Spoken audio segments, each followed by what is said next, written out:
I was not only thrown into the deep end, I don't think there was any water there. And so, it was little by little tackling, just one big challenge after another. So when I think about diversity, I think about it broadly, about equity and inclusion. So for me, it's comprehensive. And it goes to everything from gender to race, ethnicity, language, culture, thought. I truly believe in very mindful succession planning at every level, within my organization, at the board level. That was Sandra Fenwick from our interview with her in November of 2020. Sandra has since retired from her role as CEO at the Boston Children's Hospital. However, her retirement isn't the end. She's still a mentor, advisor, and leader in healthcare. Let's dive in and see what she's doing in retirement and what leadership insights she has to share.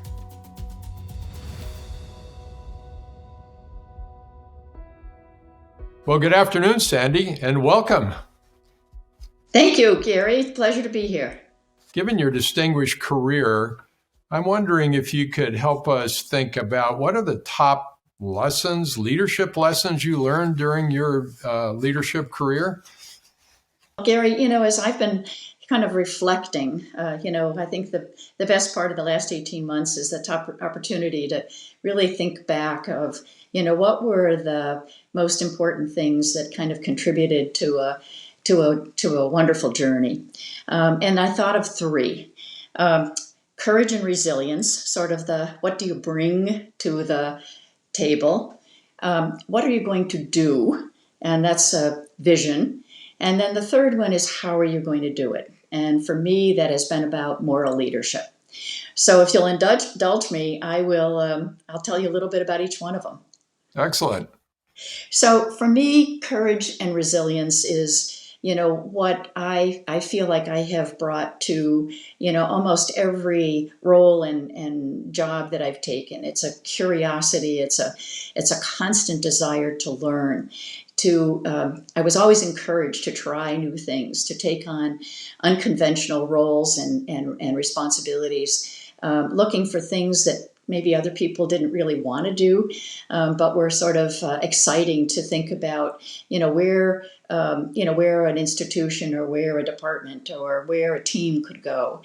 And, that was being thrown into the deep end of the pool a couple of times, dealing with external threats. But it was really, when I think about it, I think the courage to take risks, to think about, what I would do and how I would do it, how I would tackle the challenges, and then, recover if it didn't go perfectly, to try it again, to not be afraid of, really taking on and leading with confidence. And I think COVID was really a perfect sort of almost ending challenge where, it was about reacting and responding and dealing with, not enough information and data, but, having to lead with as much confidence as you could. You left as a CEO after a very successful career at Boston Children's Hospital. How did you approach retirement? I'm sort of a planner by nature. I don't like to think about,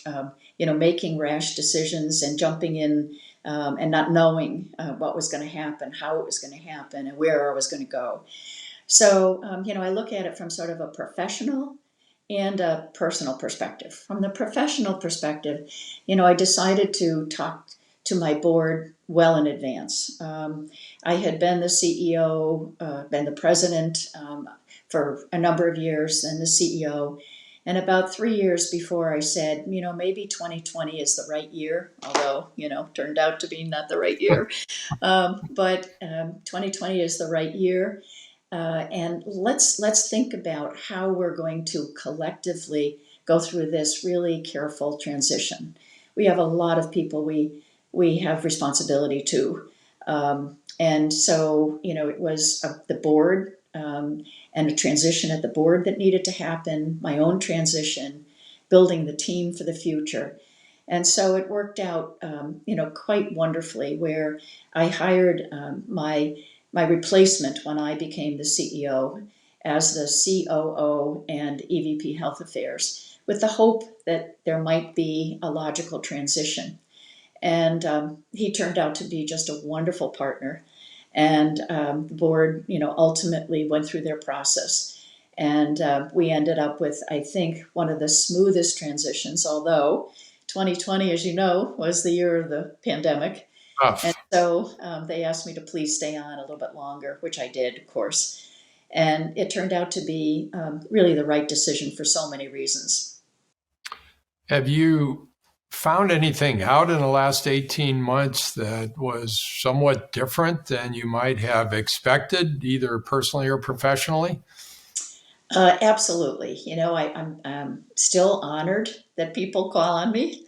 Back at the hospital, they named an institute in my honor when I left around pediatric health equity. And I was asked to be the honorary external advisory board chair. And I've been mentoring the executive leader of that, who's a wonderful physician, deeply committed to the effort. And it's just been wonderful to stay connected. But also, I love when someone says, "Oh, thank you, that was so helpful." And you realize, you really still have things of value to impart. And then, reconnecting with so many people, Gary, like you, and staying involved with professional colleagues. And it's really funny. We talk a lot about, whatever the board or the issue that we're talking about from a business standpoint. But then we all talk about our families and our grandkids. And you realize how much people really, truly at this phase really love going back and reconnecting with the things that they have had to, a little bit put to the side. Well said, Sandi. Well, thank you so much for this interview. It is great to connect, and it's also great to see how you're flourishing in this new career as being retired. So well done. Well, thank you, Gary. It's a real pleasure always to be on one of your programs. Thank you for what you're doing to, advance both the work that we all do, but also new and emerging leaders. And I think that that's the most exciting thing that we can do is think about how to pay it forward and how to give back. Thanks so much, Sandi. Take care, Gary.